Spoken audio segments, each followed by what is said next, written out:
Okay, so what I want to do for you now is I want to show you a faster way of organizing our divs into different sections for our website compared to what we did before.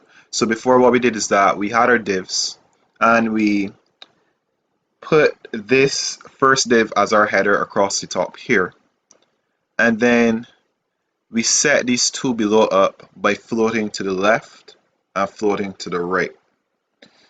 And while this can work and you can get a layout from using this process, so like we have here, it's not the best way of setting up your divs into sections for your website. And what I want to do now is I want to show you a faster way of doing it. And to do that, what I'm going to do is I'm going to create a new file, and we're going to work on this new file, and we'll see how easy it is to set these things up with a different method. Okay, so what I'm going to do is I'm going to close this, and I'm going to bring up Notepad++. So remember, you could just go into search box and type in Notepad, and it should come up, and you can click on it, or if you have it up already, you can bring it up. So good. So we have our two website files that we've been working on so far. We have the first one here, the second one here, and we have our CSS that's being used to style both of them. So for this new technique, what I want to do is I want to create two new files. I want to create another HTML file and another CSS file to style it. Okay. So what I'm going to do is that I'm going to click on this button here, this new button. Good. And what I'm going to do is that to speed things up, I'm going to copy the content from this second HTML document here, and I'm going to paste it into this new window, and I'm going to adjust it for what I want. Okay, so I'm just going to select everything in here. I'm going to copy it, come to the new window I've created, and paste. Good. Okay, so with this new website, what I want is that I want a few more divs than I would have had previously. Okay, so here you can see that I have a div for the header, I have one for the sidebar, one for the content, one for the footer. Okay, in this new website, I want 8 divs. Okay, so what I'm going to do is that I'm going to erase all of the content inside of these divs here so that they're just empty. Good. So now I have 4 divs. Okay, you can see here, opening tag, closing tag, opening tag, closing tag, etc. So what I want is I want 8 more of these. So I'm just going to copy one, copy, and I'm just going to, so I'm going to add one. I'm going to add one in between the header and the sidebar here. So you have an extra div here, and then the others I'm going to just paste between content and footer. So one here, one here, one here. Good. Okay. So I'm going to call, so remember that what we want is that we want each one to have a unique ID so that we can address that particular div separately from the other divs. Okay. So I'm going to make sure that they all have their own unique ID. So I'm going to call this nav. Good. So I have header, I have nav, I have sidebar, I have content, and then I have 3 divs called sidebar. So I don't want that. I want these to be named something else. So I'm going to name these content 1 to 3. Okay. So content 1, content 2. I'm going to call this content 3. Good. So good. So now I have 8 divs here, and they all have their own unique name. Okay, I have header, nav, sidebar, content, content 1, content 2, content 3, footer. Okay, good. So one other thing I want to change is that I want to change my style. I want to change, remember that this href link here, right? What this does is that this links your HTML to your CSS.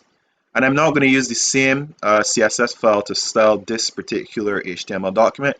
So I'm going to name it something else. I'm going to put style2. Okay. So now I'm going to have to create the style2 to style this particular HTML document. Okay. But first I have to save it. So remember, you come to File, Save As, and what I'm going to do now is that I am going to call this my third website. Okay, so I have my first, my second, now my third website. Okay, so it's in the right location. I want it to go to my HTML folder, which is on my desktop, and I need to make sure that the type and the extension are correct. Okay, so the type is hypertext markup language here, and the extension that I want to name this is .html. Good. So now I'll save it, and there we go. We have our HTML setup. Okay, so that's the first part. We have our HTML, but we have to style our HTML. Okay, as per usual. So I've created a new window, and what I'm going to do here is, well, the first thing, hold on, I'm going to go back here to my HTML, and what I'm going to do here though, it's before I create my CSS, is that I'm going to make sure I label each of these. Okay, so I'm going to put in a heading, so I'm going to put h1 1. So I'm just going to label them numerically, and we'll see why as we continue with this. Okay, this will be very useful because we'll then be able to identify each one by both its, well, color and how we've numbered it. So I'm going to number each of these. I'm going to put this as 2. I'm going to put this as 3.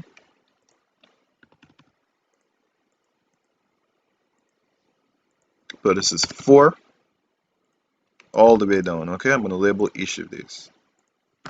Call this 5.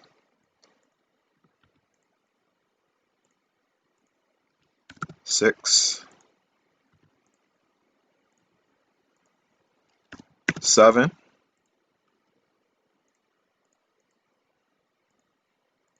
And 8. Okay, good. So each of them are now labeled. So now I can go back to my CSS. Okay, so what I want to do with regards to this CSS file now is that I want to style my divs a little differently to how I would have done it before.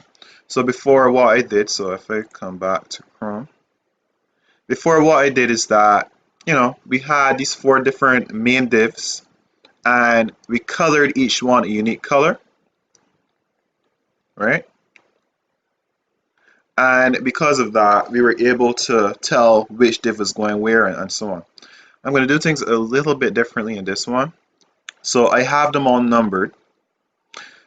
And what I want to do now is I'm going to have the divs have alternating colors. So let me show you what I mean. So if I put div env-child,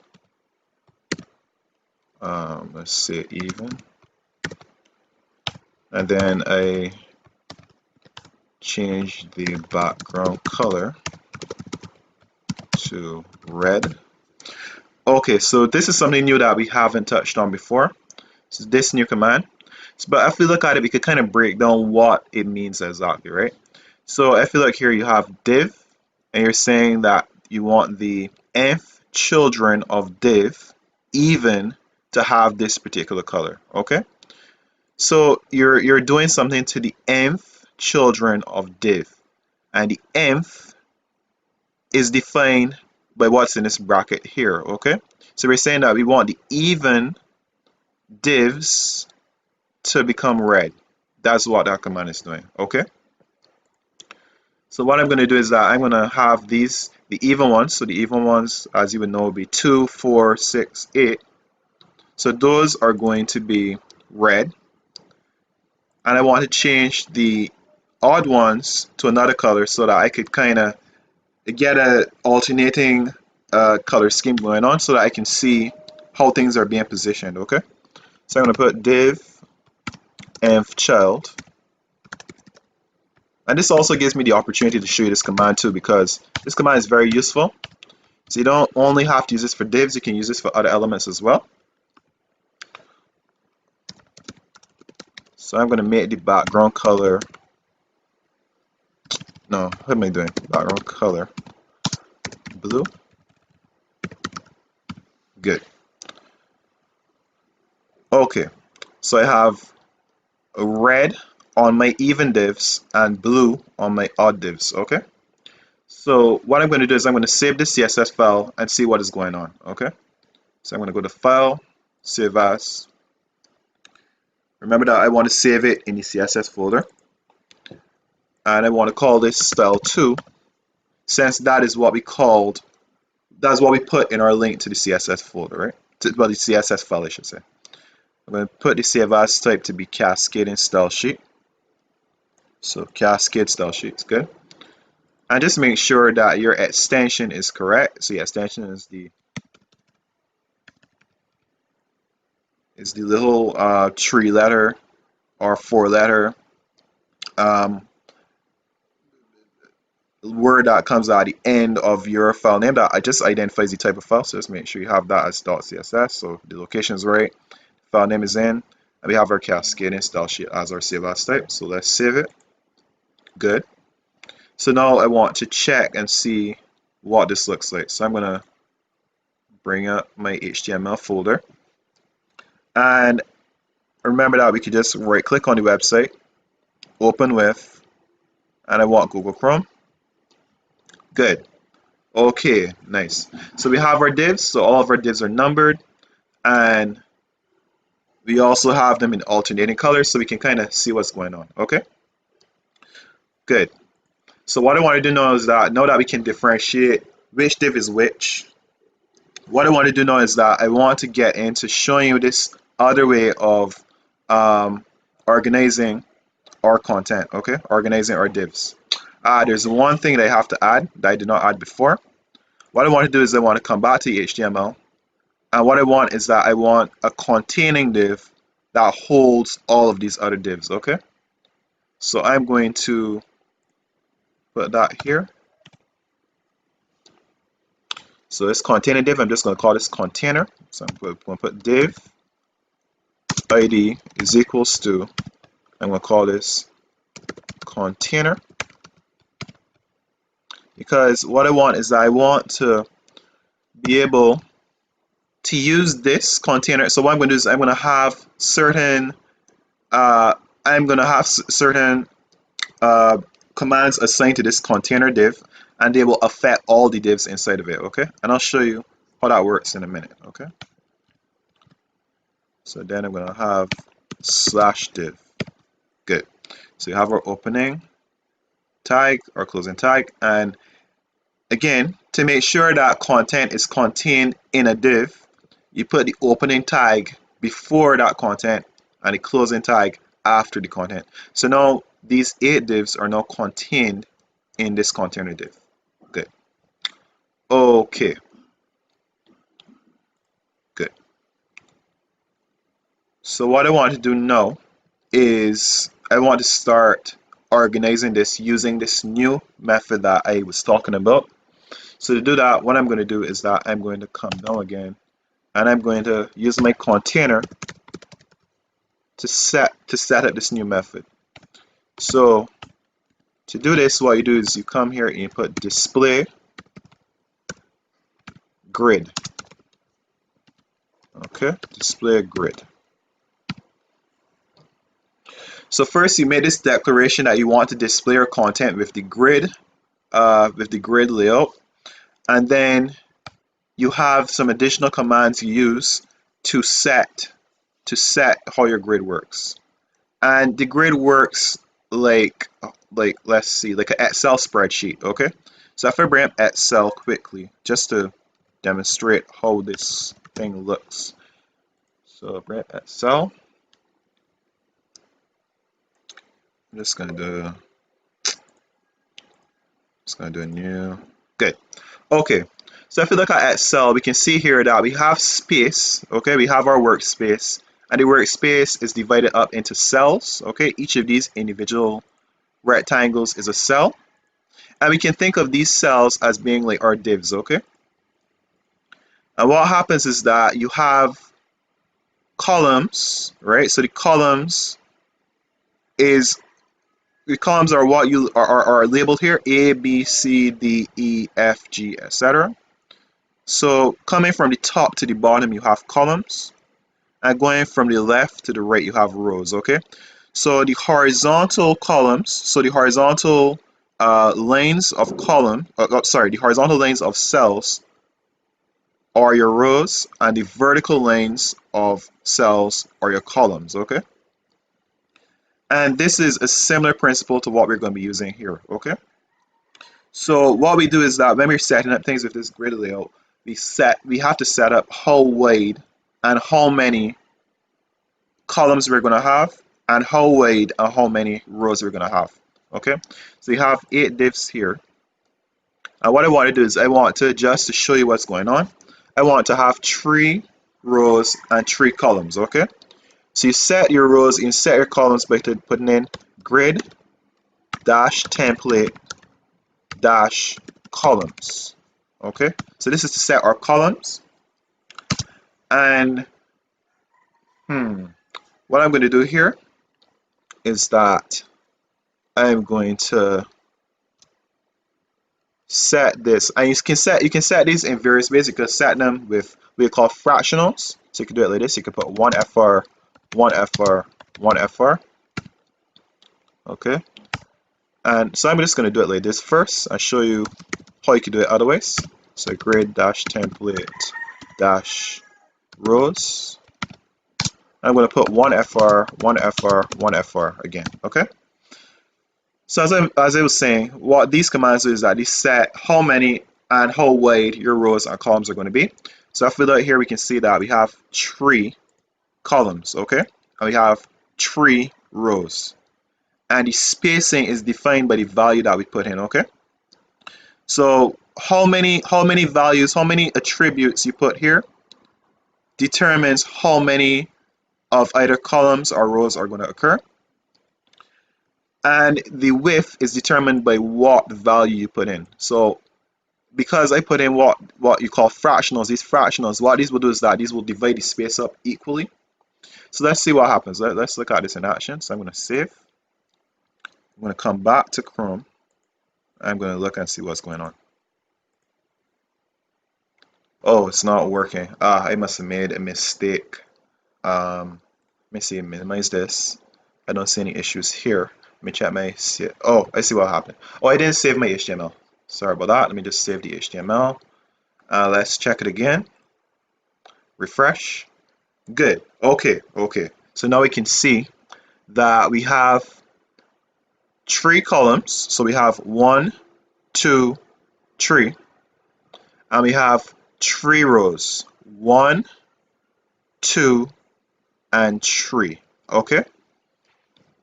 And we can see here that we have our 1, our 2. So you can actually look here and we can see that the divs are being laid out in this way. So we got 1, we have 2, we have 3, we have 4, we have 5, we have 6, we have 7, we have 8. Okay, so we had those 8 divs there. All right, so you can see 1, 2, 3, 4, 5, 6, 7, 8. Okay, if I come back, and what this is here is that this is just the same. This is the container. This is just empty space here. Okay, and the container would have been styled in a similar way because I had this. Let me see. Come back to style. I had this command running. Okay, so this command is going to change the container itself to blue. Okay. All right, so now we can see here the effect that is causing here on our website. Okay, so what I'm going to do is that I'm going to try adjusting the sizes of these things. Okay, so I'm going to try making, let's say, this 100 pixels. I'm going to try making this 600 pixels. I'm going to try making this 100 pixels again. 100 pixels. Good. I'm going to try changing these also. Okay, so I'm going to try making this, let's say, 200 pixels. Try making this 400 pixels. And try making this 400 pixels also. So let's see what happens now. So I'm going to save it. I'm going to check it again. Refresh. Good. So we can see, okay, that we have, so let me just pull this. Let me just expand it here so you can see it. Good.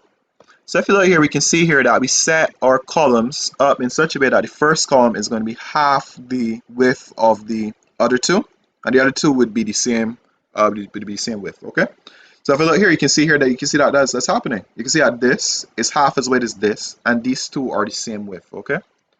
But in terms of the rows, you can see here that I've made the top and bottom rows much smaller and the same width in comparison to the middle one. Okay. So you can kind of start to get an understanding for how this makes setting up your website easy. Okay. And we can see that what's happened here is that I've set these things in such a way that this whole thing is only going to be 1,000 pixels wide. But if you look here, we have it ending here at, this is 1,000 pixels wide, okay? And we have an empty space here, okay? An empty space here at the bottom, okay? So this is just a taste of what we're going to be getting into now as we explore CSS Grid.